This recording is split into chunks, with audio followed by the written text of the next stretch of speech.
አሚን መልቲሚዲያ ፕሮዳክሽን የተሰተረው መልእክት ልብ አንጠልጣይ ታሪክ ክፍል 5 ደራሲ ናፍያድ ተራኪ ረዚቃ መሐመድ ለቻናላችን አዲስ ከሆናችሁ ላይክ ሼር እና ሰብስክራይብ በማድረግ ቤተሰቦቻችን እንድትሆኑ በአክብሮት እንጋብዛለን። በላይብረሪ ውስጥ ተነስቼ መግሪብ ሰላት ለመስገድ ከዩሱፍ ጋር ከወጣው በኋላ በውስጥ የሆነ ነገር ተቀይሯል። አዎ ትንሽ ነገር ተቀይሯል፣ ግን ኦን ነበር። ካሁን በኋላ ማስተውሻ ደብተሩን ስከፍት ቃላቶቹ ከእንግዲህ ትምህርት የሚሰጡኝ ብቻ ሳይሆን በተግባር ልኖራቸው የምችላቸው ማሳሰቢያዎችም ጭምር ናቸው። ቢሆንም ውድቀቶቼ እንደ ጥላ ከበውኝ ነበር። ምንም ያህል ለመለወጥ ብጥር የጥፋተኝነት ስሜት ተቆጣጥሮኝ ነበር እና አንዳንድ ጊዜ የቢላል ቃላት እንኳን አእምሮ ውስጥ ያለውን ነገር ዝም ማሰኘት አይችሉም። እንደሱ መሆን አትችልም ይለኛል። ዛሬ ቀኑ አርብ ነው። ከጁምዓ በኋላ ከመስጂዱ ውጭ ቆሜ ቀረው። አንዳንድ ተማሪዎች በሳሩ ላይ ተቀምጠው ይነጋገሩና ይስቃሉ። አንዳንዶቹ የቅዳሜና እሁድ እቅድ እያወጡ ነው። ሌሎቹ ደግሞ ስለ እግር ኳስ ውጤት ይከራከራሉ። ሊደባደቡ የደረሱን የሚመስሉት። ውስጤ በቢላል ናፍቆት እያዘነ ነው። ዝም ብዬ እየሄድኩኝ ሲደክመኝ የሆነ ቦታ ብቻዬን ቁጭ አልኩ። ሁለት ተማሪዎች ግድግዳው ላይ ተደግፈው በጸጥታ ሲነጋገሩ አየሁ። ከመካከላቸው አንዱን አውቀዋለሁ። ቀደም ሲል በቁርአን ክበብ ውስጥ የነበረ ነው። ከመካከላቸው አንዱ የቢላልን የዛን ምሽት ታስታውሳለህ? የመጀመሪያው ዓመት አለ። ሌላኛው ሳቀ። እንዴት ልረሳው እችላለሁ? ከዚያ ድግስ በኋላ በጣም ደንግጦ ነበርኩ። ደነዘዝኩ። ልቤ ከቦታው ተንደርድሮ ጉሮሬን ያዘኝ። በውስጤ ድግስ? የምን ድግስ እያልኩ ማሰብ ጀመርኩ። የመጀመሪያው ተማሪ ድምጹን ዝቅ አደረገ። ነገር ግን ቃላቱ አሁንም ደረሱኝ። ከትንሽ ጊዜ በኋላ እኔው ጠይቄው ነበርና ሲነግረኝ ጓደኛው አስገድዶት ስለወሰደው ብቻ እንደሄደ ነው። ነገር ግን ሳያስበው መሰለኝ ለረጅም ጊዜ እዚያ ቆየ። ሙዚቃ፣ ዳንስ ምናምን ማየት ያልፈለጋቸው ነገሮች እዛ ውስጥ ሲካሄዱ ነበር። እሱም ነገሩ ከመባባሱ በፊት ወጣ። ነገር ግን ጓደኞቹ ለሳምንታት እንዲሄድ ያስገደዱት ነበር። ሁለተኛው ተማሪ ማውራቱን ቀጠለ። አዎ በዚያ ምሽት እንደ መንፈስ ተሰውሮ ወጥቶ ነበር። ራሱን እንደከዳ ደጋግሞ ሲናገር ነበር። በፍጹም ድጋሚ አይሆንም እያለ ይደጋግም ነበር። ቢላል ጎበዝ ነበር። እንዳለውም ራሱን ለወጠ። ወደ መስጂድ አዘውትሮ መምጣት የጀመረውም ያኔ ነበር። ቆምኩኝ። ደረቴ ውስጥ ህመም ተሰማኝ። ቢላል ድግስ ውስጥ? አእምሮዬ ግራ ተጋባ። ተደናግጬ ከዛ ቦታ ተነስቼ ሄድኩኝ። ሐሳቦቼ ተምታተዋል። ወደ ዶርሚ እንደተመለስኩኝ ማስታወሻ ደብተሩን በኃይል ጠረጴዛው ላይ ወረወርኩኝና በሚንቀጠቀጡ እጆቼ ከፈትኩት። አይኖቼ ስለ ድግሱ ያወራበትን መስመሮች ወዳሉበት አንድ ገጽ እስኪደርሱ ድረስ ገጾቹን ቃኘው። አላህ ሆይ ዛሬ ማታ ራሴን ጠላሁት። ደካማ ነበርኩኝ። መሄድ ወዳልነበረብኝ ቦታ ሄድኩኝ። ማየት የሌለብኝን አየሁ። ጠንካራ የሆንኩኝ መስሎኝ ነበር፣ ግን አይደለሁም። ይቅር በለኝ አላህ ሆይ ማረኝ፣ ይቅር በለኝ። ይህ ሌሊት ማንነቴን እንዳይገልጠው።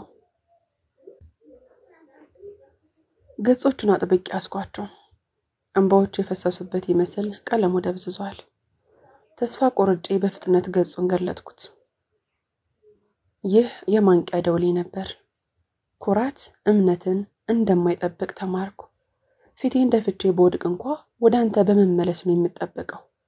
ለራሴ ቃል እገባለሁ ድጋሚ እንደዚህ አይነት ነገር አይሆንም። ከዚህ ሌሊት ጀምሮ ላንተ ብቻ ልኖር ብሎ ጽፏል።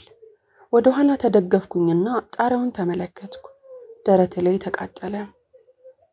እንደ ሰግድ የሚያስታውሰኝ ጽኑ እንደሆነ የሚገፋፋኝ ቢላል እኔ ከፍ ያለ ነው ብዬ ባሰብኩት ቦታ ላይ አንድ ጊዜ ወድቆ ነበር። በውስጤ በከፊል እንደተከዳው እንዲሰማኝ ፈልጌ ነበር። ሌላኛው ክፍል ደግሞ ለእርሱ ማልቀስ ፈለገ። ነገር ግን ከሁሉም በላይ የተሰማኝ እንግዳ የሆነ የተስፋ ስሜት ነው። ምናልባት የሱ ቃላት በጣም ጥልቅ የሆነ ትርጉም የነበራቸው ለዚህ ሊሆን ይችላል። የተጻፉት ከፍ ባለ ቦታ ላይ ቆሞ አልነበረም። እኔ ባለሁበት ጉድጓድ ውስጥ ሆኖ ነው የተጻፉት። ምክንያቱም እሱም እዚያ ቆሞ ነበርና። በዝግታ ማስታወሻ ደብተሩን ዘግቼ በዝምታ እንዲህ ስል ለራሴ ሾክ አልኩ። ቢላል፣ አንተ ለኔ እነዚህን ነገር ሁሉ አልነገርከኝም። ነገር ግን ምናልባት ያልነገርከኝ ለኔው አስበህ ሊሆን ይችላል። ማስታወሻ ደብተሩ አሁንም በጠረጴዛዬ ላይ ተከፍቶ ነበር። የቢላል የእጅ ጽሑፍ በአእምሮዬ ውስጥ ተቀርጾ ቀርቷል። ደካማ ነበርኩኝ። መሄድ ወዳልነበረብኝ ቦታ ሄድኩኝ። ይቅር በለኝ። ይህ ሌሊት ማንነቴን እንዳይገልጸው። ለቀናት እነዚህ ቃላት ከውስጤ መጥፋት አልቻሉም። አይኖቼን በጨፈንኩኝ ቁጥር እነዚያን ቃላት ቢላል ሲጽፍ በውስጤ አየዋለሁ። በግቢ ውስጥ በሄድኩኝ ቁጥር እንዲህ ብዬ አስባለሁ። ቢላል፣ ጠንካራው ጥበበኛው ቢላል በዚያች ሌሊት እንደዚያ ካደረገ እኔስ ምን ማድረግ ነው ያለብኝ? ያ ሐሳብ አስፈራኝ። ውስጤም ነደደ። ምናልባት የኔም ትልቅ ፈተና ይመጣ ይሆናል። ሲመጣስ ምን አድርጋለሁ እያልኩኝ ከራሴ ጋር አወራለሁ። ለማወቅ ብዙ መጠበቅ አላስፈለገኝም ነበር። ሐሙስ ምሽት ላይ የላይብረሪው መብራቶች በደማቅ ይበራሉ። ፀሐይ ዝቅ ስትል ከውጭ ያለው ሰማይ ብርቱካናማ ቀለም ይኖረዋል። ቦርሳዬ በማስታወሻዎችና በመጽሐፍት ከብዷል። ጭንቅላቴ ብዙ ከማሰብ የተነሳ ደክሟል። ወደ ዶርሜ ተመልሼ እዚያው አልጋው ላይ መተኛት ብቻ ነበር የምፈልገው። ወደ ቀዝቃዛው የምሽት አየር እንደወጣው አንድ ክፍል ጓደኞቼ ቡድን አዩኝ። ሐምዛ እና ተቀላቀለን እንጂ። ፊቴን በግድ ፈገግ እያደረግኩ ወደ እነሱ ቀረብኩ። 4 ነበሩ። ሁልጊዜ ድምጻቸውን ከፍ አድርገው ነው የሚናገሩት። ሁልጊዜ የሚቀልዱ፣ ሁልጊዜም ትኩረት የሚስቡ አይነት ተማሪዎች ናቸው። ከመካከላቸው አንዱ ትከሻዬን እየቀለደ መታኝ። እሱ እየቀለደ ነበረ፣ ግን እኔን አሳመመኝ። አሁን ወደ ሳሚ አፓርታማ እየሄድን ነው። ዘና ለማለት ብቻ የተደረገ መሰባሰብ ነው። ዘና በል ና፣ እኛንም እኮ ዘግተህናል። ሌላው በፍጥነት ጣልቃ ገባ። አዎ ወንድሜ፣ እምቢ እንዳት፣ ምንም አሳሳቢ ነገር የለውም። ምግብ፣ ሙዚቃ፣ አንዳንድ ጨዋታዎች ብቻ። ሁሉም እየመጣ ነው። አንተም ብትሆን እኮ እረፍት ያስፈልግሃል። ድምጻቸው ተደራረበ። ቀለል ያለ ጊዜያዊ የሚጋብዝ አይነት ነበር። ለማንም ሰው ጉዳት የሌለው ሊመስል ይችላል። የተለመደ የዩኒቨርሲቲ ምሽትም ሊሆን ይችላል። ብቻ ለኔ ግን የቢላል ታሪክ እኔ ላይም እየተደገመ እንደሆነ እየተሰማኝ ነበር። ጉሮሮዬ ደረቀ። ልቤ በኃይል ይመታል። መልስ ለመስጠት አፌን ከፈትኩ። ነገር ግን ከምላሴ ምንም አይነት ቃል አልወጣም። በጣም አጥብቀው ጠየቁኝ። ና እንጂ ሐምዛ፣ እኛንም አታዝገን፣ አሰልቻቱን። አንድ ምሽት አይገልህም? አዎ ወንድሜ፣ ሰሞኑን አያሃለሁ። በጣም ብዙ እያጠናህ ነው። ትንሽ ተዝናና። እጆቼ በኪሶቼ ውስጥ ተኮማተሩ። ለአንድ አፍታ ያህል አዎ ልል ምንም አልቀረኝም። ለትንሽ ጊዜ እዛ ሂጄ ምን እንደማደርግ ማሰብ ጀመርኩ። ወደ አፓርታማው መግባት፣ ዝም ብሎ ሳቅ፣ የምግብ ሽታ፣ በሙዚቃ ስንዝናና ዝም ብሎ እዚያ መቀመጥ፣ ሁሉንም ነገር መርሳት፣ ጫናውን፣ የጥፋተኝነት ስሜቱን፣ ከቢላል ሞት በኋላ የነበረውን የህይወት ሸክም። ግማሹ አካሌ ከነሱ ጋር ሄዶ መዝናናቱን ፈለገው። ነገር ግን ሌላ ምስል በአእምሮዬ ውስጥ ተከሰተ። ቢላል እነዚያ ውስጥ የጻፋቸው ጽሑፎች። በፍጹም ድጋሚ እንደዛ አይሆንም። አላሁ ይቅር በለኝ። ይህ ሌሊት ማንነቴን እንዳይገልጸው እያልኩ ማሰቤን ቀጠልኩ። ያ ምስል ውስጤ ደፋር እንዲሆን አደረገኝ። ድምጽ እየተንቀጠቀጠ ነው። ነገር ግን ቃሉን ለማስወጣት ተገድጄ ነበር። አልችልም አልኳቸው። ግራ በተጋቡ አይኖቻቸው እያዩኝ፣ አልችልም ስትል ምን ማለት ነው? ይቅርታ ግን ከእናንተ ጋር መምጣት አልችልም። ግራ በመጋባት ያዩ። ወንድሜ ምግብና መዝናናት ብቻ ከሆኑ ምን ሆነህ ነው? ትልቅ ነገር አታድርገው እንጂ። አንገቴን እየነቀነኩ፣ ዛሬ ማታ አይደለም በጭራሽ። ባንዲ ፊታቸው ላይ ያለው ፈገግታ ጠፋ። ከመካከላቸው አንዷ ሾፈብኝ። ዋው ሐምዛ፣ አክራሪ ሆነ ማለት ነው። እሺ ሐምዛ፣ በቅርቡ ፈተዋ ካንተ እንጠብቃለን። ሌሎቹም ድምጻቸውን ከፍ አድርገው ሳቁ። በአቅራቢያ ያሉ ጥቂት ተማሪዎች ፊታቸውን ወደኛ ዞሩ። ፊቴ በሙቀት ተቃጠለ። እፍረትና ቁጣ በውስጤ ተጠመጠሙ። ልሰድባቸውና ልመታቸው ፈለኩ። መጮህም ፈለኩ። ምን ማለት እንደሆነ አታውቁ። ቢላል ምን እንዳሳለፈ አታውቁ ልላቸው ፈለኩኝ፣ ግን እነዚህ ከማሾፍ ውጪ ምንም የሚያደርጉት ነገር የለም። እኔም ቦርሳዬን አጥብቄ ይዤ ሄድኩኝ። ሳቃቸው እስከ ዶርም ድረስ ይሰማ ነበር። ወደ ዶርሜ እንደተመለስኩኝ ደረቴ አሁንም እየተንቀጠቀጠ ነበር። ቦርሳዬን ጣል አድርጌ ማስታወሻ ደብተሩን አወጣው። ገጾቹን ሳገለባበት እጆቼ ይንቀጠቀጡ ነበር። አንድ መስመር ወደ ላይ ተመለከተኝ። ለእኔ የተጻፉ ይመስላሉ። ሐምዛ፣ የኔ ፈተና ያንተ ፈተና ላይሆን ይችላል፣ ነገር ግን ሁል ጊዜ በህይወት ፈተና ይኖርብሃል። ያኔ አስታውስ፣ አንድ ጊዜ እምቢ ማለት መላ ህይወትህን ሊቀይር ይችላል። ራቅ ብለን በመሄድህ አትፈር፣ ራስህን በመክዳት ግን እፈር። ቃላቱ እንደ ነጎድጓድ መቱኝ። ማስታወሻ ደብተሩን በደረቴ ላይ ያስኩኝ። በእንባ እያነባሁ በሹክሹክታ እንዲህ አልኩኝ፣ አላህ ሆይ በዚያች ሌሊት ቢላል ያልነበረውን ጥንካሬ ስለሰጠኝ አመሰግናለሁ። እሱ ያኔ ያሳየውን ድክመት ይቅር በለው፣ ምክንያቱም የሱ ድክመት ዛሬ ማታ አድኖኛልና። ወደ ወንበሩ ተመለስኩ። ሰውነቴ ይንቀጠቀጣል። ለመጀመሪያ ጊዜ ከዚህ በፊት ያልተሰማኝ ነገር ተሰማኝ። ቢላል እየመራኝ ብቻ አልነበረም፣ እኔ የሱን ትግል እየቀጠልኩ ነበር። እሱ የጀመረውን ግን ማጠናቀቅ ያልቻለውን ትግል። በማግስቱ ጠዋት ግቢው የተለየ ስሜት ነበረው። እንደ ቀድሞ ነበር። ተማሪዎች ወደ ክፍላቸው ለመግባት ሲጣደፉ የተማሪዎቹ ጩኸት፣ ከምግብ ማቅረቢያው የሚወጣው ትኩስ የዳቦ ሽታ። ለኔ ግን ሁሉም ነገር የደመቀና የከበደ መስሎ ታየኝ። ምክንያቱም ትላንት ማታ የሆነው ነገር በእኔና በክፍል ጓደኞቼ መካከል ብቻ አልነበረም። እንደዛ ሆነ አውቅ። አሁን ድጋሚ ሳስበው በራሴ በጣም እደነቃለሁ። ምክንያቱም ሁሉም በሚባል ደረጃ ያንን ሳሚ አፓርታማ ላይ የሚካሄደውን ፕሮግራም ይሄዳሉ፣ ካልሄዱ ደግሞ ተማሪዎች ያሾፋሉ።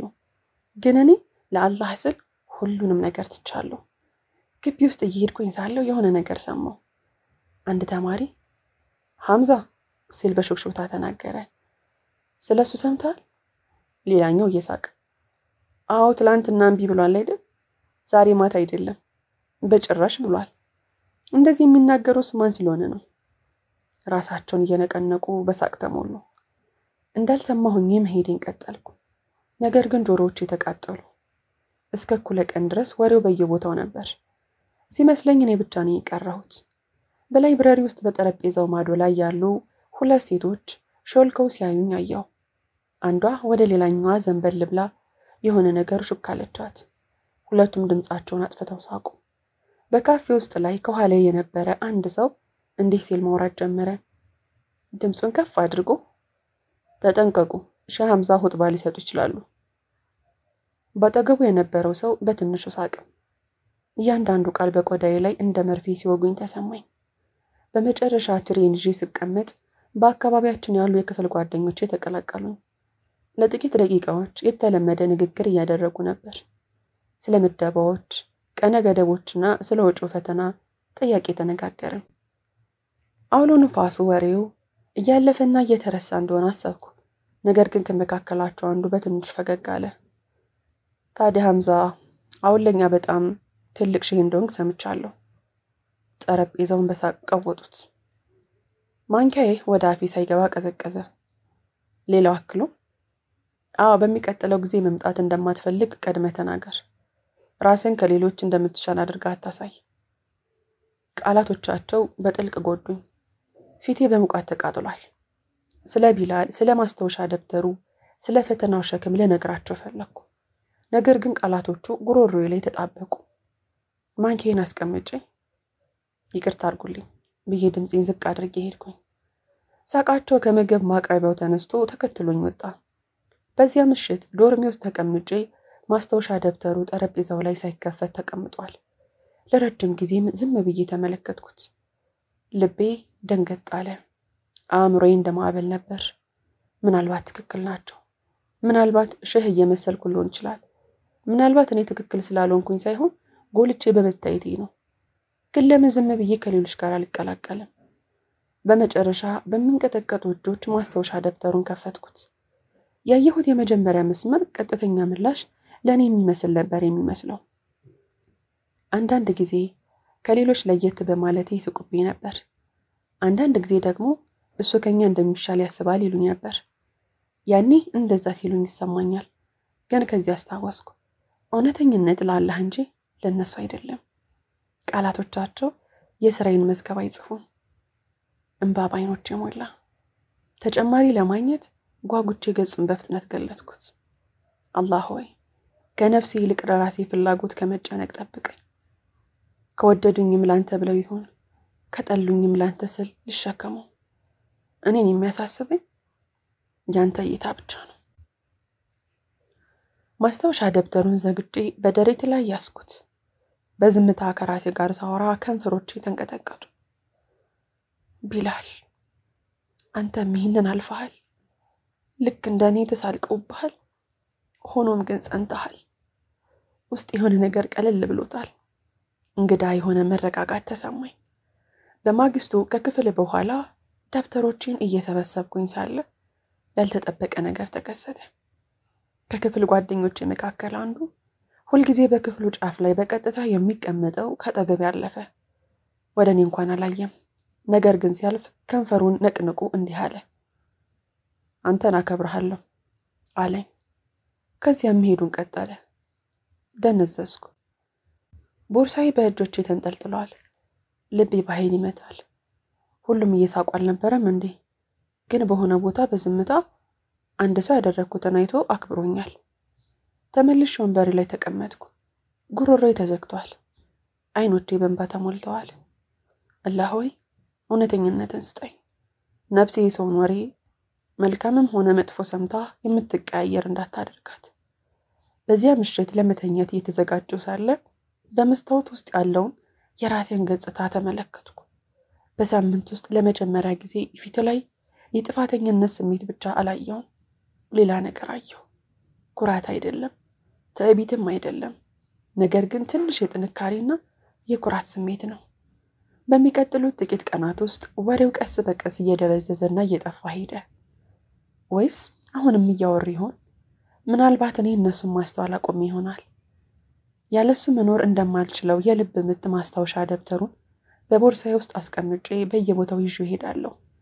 የስላቅ ንክሻ በተመለሰ ቁጥር እጄን እዘረጋለሁ። አስር ከሰገድኩኝ በኋላ ሰማዩ በወርቃማ ቀለሞች ተሞልቶ ነበር። ማስታወሻ ደብተሩን እንደተለመደው በደረቴ ላይ ይዤ ከመስጊድ እየወጣሁ ሳለ አንድ ሰው ስሜን ሲጠራ ሰማሁ። ሐምዛ። ዞርኩኝ። ሌላና ሚና ከጥቂት እርምጃዎች ርቀው ቆመው ነበር። እኔም እነሱን እያየሁ ጠበቅኳቸው። ፊታቸው የተረጋጋ ቢሆንም ቁም ነገር የያዘ ይመስላል። ለአንድ ሰከንድ ደንገጥ አልኩ። ቀደም ሲል በአጭሩ ተነጋግረን ነበር። ነገር ግን አሁን ፊታቸው ላይ ያለው ስሜት የተለየ ነው። ሌላ በቀስታ ማውራት እንችላለን አለች። ከዛፍ ስር ወዳለው አግዳሚ ወንበር ሄደን የምሽቱ ነፋስ ቅጠሎችን እያንሸዋከከ ነው። ተማሪዎች እየሳቁ ወደ ካፍቴሪያው ይሄዱ ነበር። ግን እዚህ ቦታ ላይ ዓለም ጸጥ ያለ ይመስላል። አሚና ቀድማ ተናገረች።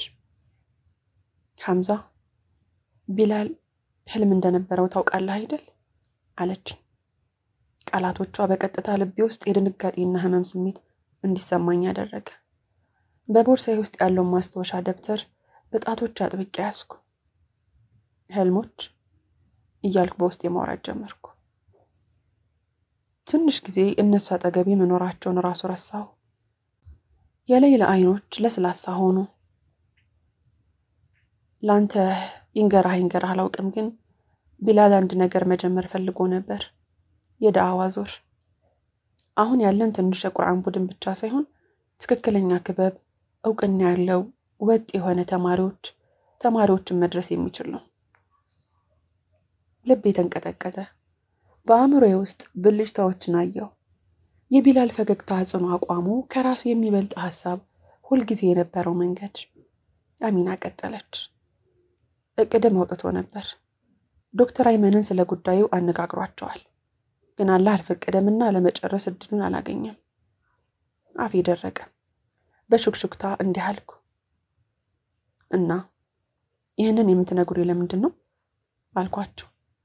ሌላ ትንሽ ወደፊት ዘንበል አለች። ድምጿ ጸጥ ያለ ቢሆንም ቁም ነገር የያዘ ነበር።